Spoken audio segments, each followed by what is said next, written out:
Good morning. It is Friday, March the 28th, 2025. My name is Tanya, also known as Auntie Granny, and I am so happy to be in this place. I'm happy to be in this space.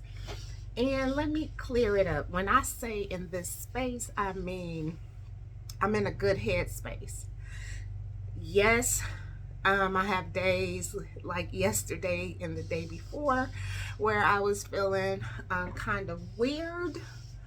Even this morning, kind of a weird feeling, but coming here and talking to you definitely makes me feel better. I'm so grateful for you. I thank you for sharing your time with me, allowing me to share my time and my space and my story with you. So I was reading something yesterday and I said this would be a good thing to share, and then I want to show you something. So this comes from the book called The Dream Giver by Bruce Wilkinson. If anybody has ever read On the Prayer of Jabez, they know this author, Bruce Wilkinson.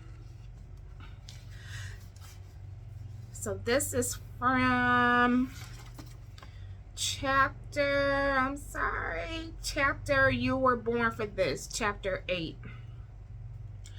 page 83. Let me give you a little context about the book first. So it's about ordinary. A person that is described in this book as ordinary.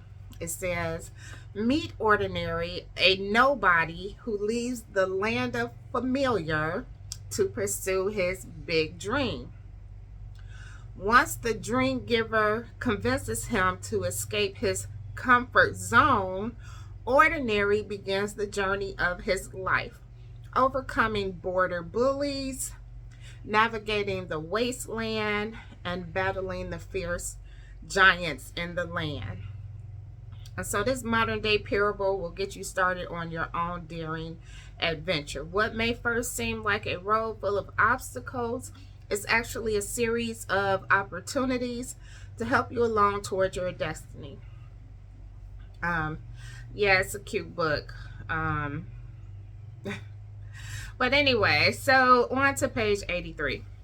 So many people come from families and even whole cultures that don't believe in big dreams. If this is what you experienced, it can be very painful. You feel like you're walking around in a room where the ceiling is 6 inches too low. Maybe your family made it clear, without ever saying it, that you're not expected to achieve much. Or maybe your family only approved of certain kinds of dreams. I encourage you to spend some time writing out a family dreams profile of your family. What, in 2 or 3 sentences, was the big message about big dreams you received as you were growing up? There is always a message, whether overt or subtle. Who in your extended family would you say is living his or her dream? Finally, what consequences do you see in your family because dreams were not honored? Once you understand how your family is affecting your beliefs and choices, you can take steps to change. God loves nobodies. I wonder if you still feel like a permanent certified nobody, unremarkable and unnoticed in your life. If so, I want you to know that God especially loves nobodies. One of my favorite nobodies was Agnes Bihul of Albania. She never went to college, never married, or owned a car, but she had a huge dream to live out her faith by caring for the dying and the poorest of the poor. Most of us know Agnes as Mother Teresa. Nobel Prize winner and one of the most admired people of our time. She spent most of her life caring for the poor and dying in Calcutta. But through her Sisters of Charity, her dream is still touching millions of people around the world. Whatever you feel is true or not true about you today, you were made to be someone special. Someone with a big dream beating brightly in your heart. And the world is waiting for you to begin your journey. Once you decide to pursue your dream, you'll be amazed at how much your life changes. Don't wait another day till someone you trust to tell someone you trust today, I have a big dream. Then as best as you can, tell them what it is. The first time you say your dream aloud, you will hear your heart say, you were born for this. I thought that very befitting for some of the things I wanted to share with you today. So I grew up thinking I did not have a creative bone in my body. My mother always tells this story about how she had to go to talk to my kindergarten or first grade teacher about getting a C in art. So I believed until just recently that I could not even draw like a perfect circle or straight line. Like I just did not, again, have a creative bone in my body.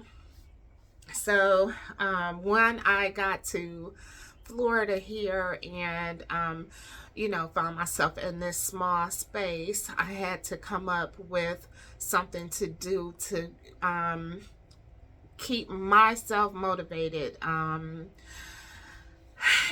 just, try not to focus on the thing that was making me so upset, which is one of the reasons why I chose to come to Florida. But oh well, I'm here. And so what I did was I picked up painting.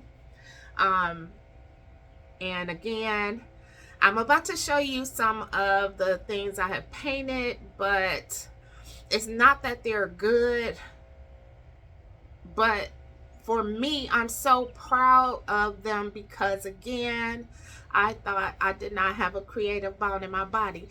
And matter of fact, when I showed my mom my first painting, the first thing she said is, what was that, paint by colors? So, anywho, just want to show you a few. Like, okay, so this one is crazy. This is the first one. Just trying out colors, brushes, and I call this the birth of me. I love sunsets and sunrises. I love nature. That is one.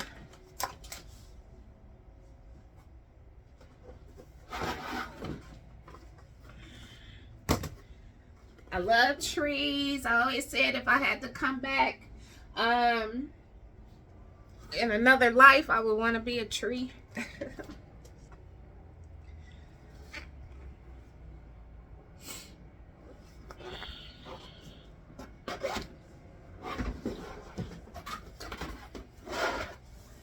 Oh, the thing about painting is, like, a lot of these paintings start out as one thing and end up being something else. That's the wonderful thing about painting. You start painting something, you make a mistake, bam, you just cover it up with some black or whatever and just start all over. Or you don't even have to cover it up, you just start with what you have and come up with something like this one. This is one of my favorites. I'm not done yet. Her face is kind of distorted, but yeah, Black Beauty.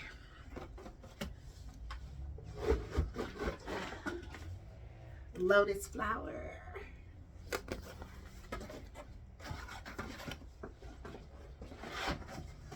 Excuse me. Third eye, seeing eye. Oh, and I love the moon. So I started getting into some moon paintings, but yeah, that's my moon there. Love waterfalls. Here's a waterfall.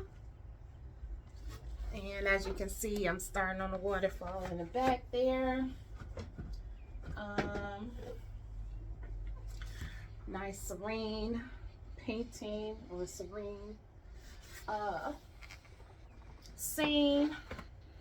There's one, I don't know where it is, that I was really happy about, but it was just a moon in the nighttime sky, but I really liked how it turned out. I have to try to find it and share it with you. So one of the reasons why I wanted to share that story and show the paintings is because how I really got started doing these videos is because me and my family was talking about starting a podcast. Like, we talk to each other almost daily on video chat. We don't go a week without at least 5 video chats. So that's a wonderful thing when we're all in different places. So again, we were talking about starting a video chat, and I was like, yeah, what are we gonna name it? And I wanted to name it It Can Be Done. And so my sister was like, well, what can be done? And I'm like, anything, everything, anything you want to do, you can do it. Everything can be done. And I truly believe in that. And these paintings, for me, kind of proves that. A lot of other things I have done, proves that for myself. And I just believe that everybody can do pretty much anything they want to do. Like this book says, you have to take that chance. You have to get over the hurdles. There's always going to be hurdles in the way, but I do truly believe that follow your dreams and you can do it. So let me get ready for this job today. We'll talk about that next week. I'm going to take the weekend off on these videos, but I hope you have a great rest of your day. I hope you have a blessed and wonderful and safe weekend. Until Monday, peace and love.